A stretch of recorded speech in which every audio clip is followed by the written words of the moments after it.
క్రీస్తునందు ప్రియ దేవుని సంగమా, యేసుక్రీస్తు ప్రభుల వారి శ్రేష్టమైన నామంలో మీకు శుభాభివందనాలు తెలియజేస్తున్నాను. అందరూ బాగున్నారా? దేవుడు మనకిచ్చిన ఆయుష్కై దేవునికి వందనాలు తెలియజేస్తున్నాను. భారతదేశ క్రైస్తవుల పరిస్థితి చాలా దారుణంగా ఉంది అని నేను మీ అందరికీ తెలియజేస్తున్నాను. ఇట్టి పరిస్థితులలో విశ్వాసంతో కూడిన ప్రార్థనలు మనం చేయాలని మీ అందరికీ తెలియజేస్తూ ఉన్నాను.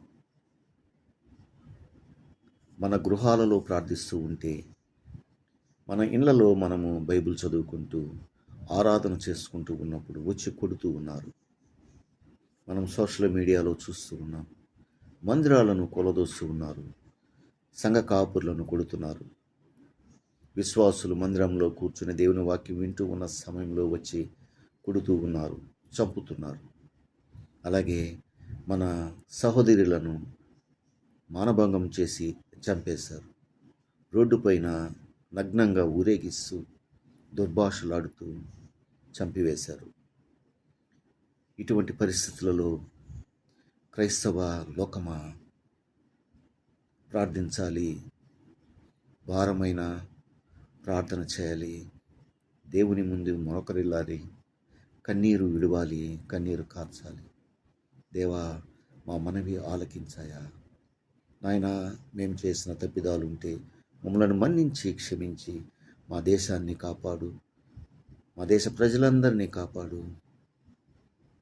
మమ్మను బట్టి వారు నిన్ను తెలుసుకునేవారుగా మేము తగ్గించుకునేదానికి సహాయం దయచేయమని ఆయన ఎదుట మనం మోకరిల్లాలి. మనల్ని మనం తగ్గించుకున్నప్పుడు ఆయన మనల్ని హెచ్చిస్తాడు. మనము హెచ్చించుకుంటే మనం తగ్గించబడతాం. బైబిల్లో ఉంది, తను తాను తగ్గించుకున్నవాడు హెచ్చించబడును, తను తాను హెచ్చించుకున్నవాడు తగ్గించబడునని. కాబట్టి దేవుని ముందు ప్రార్థిద్దాం, కన్నీరు విడుద్దాం, దేవుని సహాయం కొరకు ఎదురు చూద్దాం. ఆయన ప్రార్థన ఆలకించే దేవుడు. సర్వశరీరులు ఆయన వద్దకు వస్తారని ఆయన తెలియచేసిన దేవుడు. కాబట్టి ప్రార్థన ఆలకించే దేవుడు కాబట్టి ప్రార్థన చేద్దాం.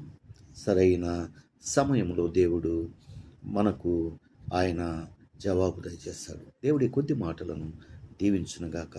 పరిశుద్ధుడా, ప్రేమ కలిగిన తండ్రి, దయగల మా ప్రభువా, నీకు వందనాలు. మా దేశాన్ని జ్ఞాపకం చేసుకో, నీ బిడ్డలమైన మమ్మల్ని జ్ఞాపకం చేసుకో.